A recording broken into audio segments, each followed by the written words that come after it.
So this is an exhibition of 20 years worth of your work.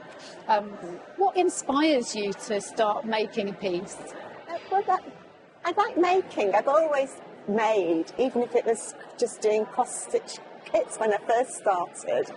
But what inspires me to do this work in particular is just my interest in just about being human, my own experiences, my own memories, and just stories. I like stories. I'm the sort of person who eavesdrops people when I'm sat on a bus and remembers what they say, and will then go away and make a piece of work about, inspired by that.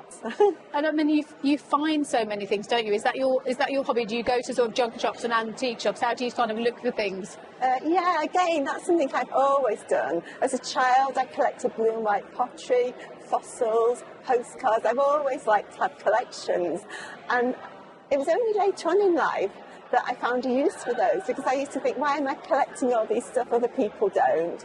But then once I started to do this sort of type of art, this sort of textile and mixed media work, I thought, wow, I've already got this collection of blue and white pottery. What can I do with it? So there's lots of themes running through my work. And so your process, you talk about the pottery. So how do you start then? Is it an idea? Explain how a typical process of, say, one of your pieces of work. Okay, so nowadays I obviously can, well, if something just happens in the street and I find a shopping list or something, it might inspire me. I pick it up, take it home, tend to put it in a box, but I'm also often respond to exhibition call-outs as well. So if it's something that I think I'm interested in, I will then try to make a piece of work about it. And I'm also a member of a couple of textile groups, and we obviously have annual themes. But the actual process is quite long. I don't just really make it now. I tend to have to think about what I'm going to do. I'll perhaps do some drawings and then develop the themes. Often just lying in bed thinking, it comes. And then once I have an idea, then I start to sample with different materials. I basically have an idea of what I want to say with my work, but I don't always know what it's going to look like. It tends to evolve as I go along. The messages that you're talking about, what you want to say, so a lot of your work is themed around domesticity and the home and the family. So what are the sort of messages that you think are coming out in your work, or you want to come out in your work? Well, I think my main message is something that I was really interested in, is just how women are kind of hidden from lots of history. And I'm very interested in finding sort of documents that tell you what, life would have been for the ordinary woman. It's hard enough to find out about the lives of, well-to-do women.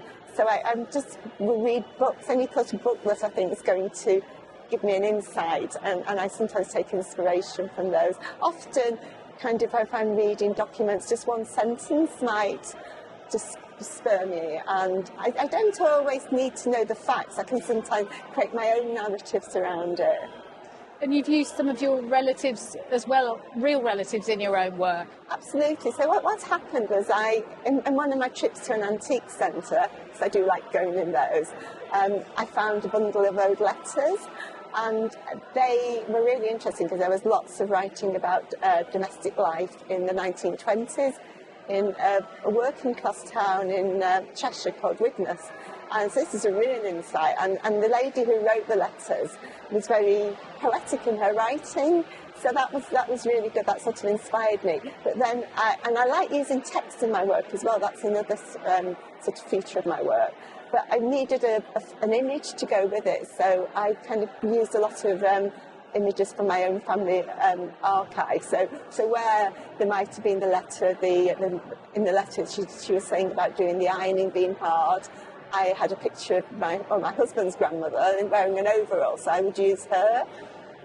So that's why I tend to do it. And the text, you're talking about the detail in the text. So is there a piece in this exhibition that you would like people to spend the time looking at the text? What would you draw their attention to? I would say just there's some of the printed letters. Just read what's in them. There's some really funny sentences. There's one I particularly like is in one of the big letters where it's called Peter's that, I think. But he writes this thing, he's going to a hot pot supper, but he'll have to use a knife and fork, but he'd rather use a spoon. And that is where a lot of my inspiration for using spoons came from, because I just thought that's so funny. You know, he probably uses a spoon at home, yet because he's going to this sort of works hot pot supper, he's having to use a knife and fork. And those objects feature, don't they? The spoons, or yeah, absolutely, yeah. You know, and even in your stitching, the sort of domestic objects are kind of really important. Yeah, because with the domestic objects, I really got an affinity to objects, and I started to kind of, it sounds very strange, but I started to imagine almost if they'd had a past life, because obviously objects have been passed through lots of hands. You know, we buy an old broken spoon from a charity shop. You don't know what stories it could tell. If it could talk, well, obviously we're never going to find that, but I can imagine it. As an artist, I've got the power to imagine it. And is there anything in your own life that's influenced these? I think just my childhood, kind of looking back at my childhood, and just my love of collecting and objects. And I think I'm a bit of a random person, so a lot of my work is about putting items together, juxtaposing ideas and even objects with textile. Your first career as an accountant, that's not random at all. So how does that happen, Maria? Well, I wasn't particularly good at art at school. Art was all to do with painting, with watercolours and acrylics or oils, and I'm not very good at that. So I could do maths and I could do languages, so I went more down the academic route, and I ended up, that was sort of the career I went in, because I think being numerate, you automatically go into accountancy, because there's not, you know, a lot of people aren't numerate, shall we say.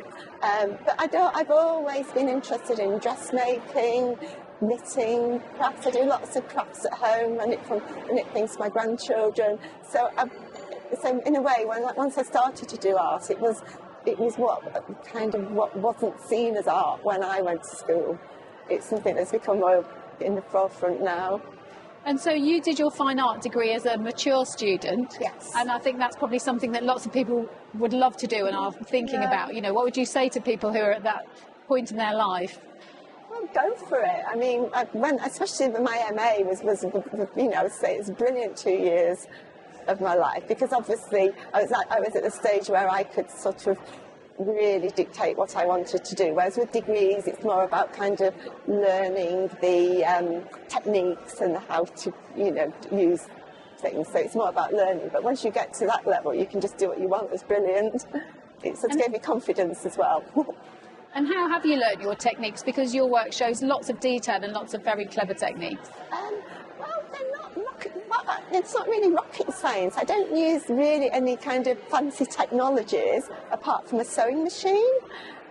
My drawing I do now is line drawing, and because I'm not very good at it, they always come out quirky. So I decided to make that my sort of feature that I do quirky drawings.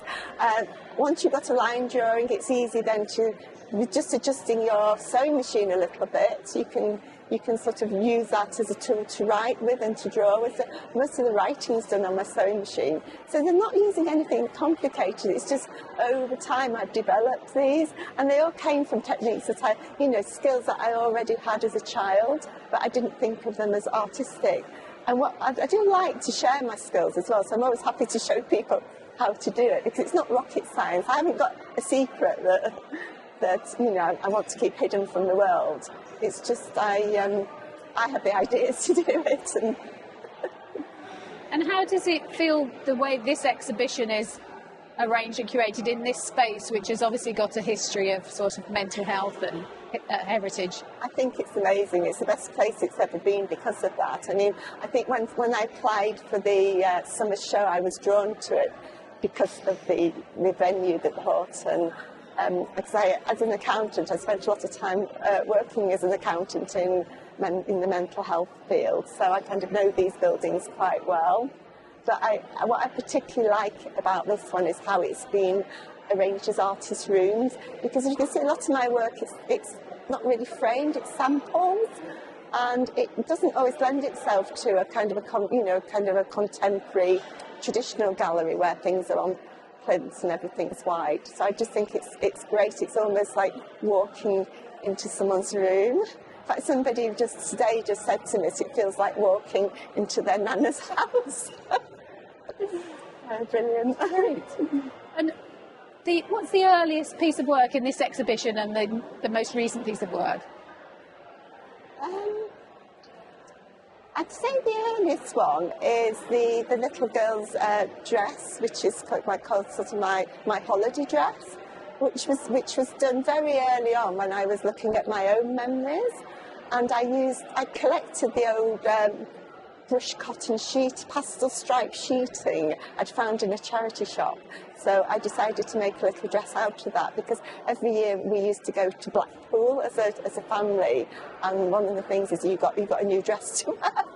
So the images I put on it were probably my first attempts at transferring images through stitch and onto the dress, and I just basically just traced family photographs and stitched around them and then coloured them in. So that's my. And what's your most recent work? I'm not sure which is the most recent, because they kind of evolve a little bit. But one of the pieces is my amulet collection, which I made during the pandemic as a response to my feeling of a need for protection. And also I was able to collect lots of materials on my daily walks, and I used to find that very therapeutic. And, it's just a way to spend my time. What do you hope that people visiting this exhibition will sort of take away? I hope it inspires them to do something, as creative, and just say, go for it. I mean, I stitch, I sketch, I just put it together, and I just don't sometimes your brain holds you back. You think, I can't do that, it's not going to work. I'd say just find a piece of old fabric. I mean, I tend to use a lot of recycled fabric, so if I mess it up, it doesn't matter. Rather than going and buying a piece of Liberty fabric to start with that you can ruin, and just go for it, have a go. If you don't know the skills, search somewhere where you can learn it. There's loads of stuff online. There's lots of people offering workshops. Just go for it. So what's next for Maria Walker? Well, I've got an exhibition, because I'm in textile groups. I've got an exhibition coming up in April, and I haven't done the work for that yet. It's just in pieces. I need to finish that on. And then later on, I've got in another textile group, and we're exhibiting at Kingston upon Thames. And I've actually started the work for that. The theme's wild, so that's given me a chance to use some of my little sienna type prints, some of which I'm showing in the doll's house. So yeah, I've got more of an idea for that one than I have the one in April. Maria, you're a winner of the first summer exhibition with the Horton. You're a very worthy winner. It's fantastic work, so thank you so much for bringing your work to us here. Thank you.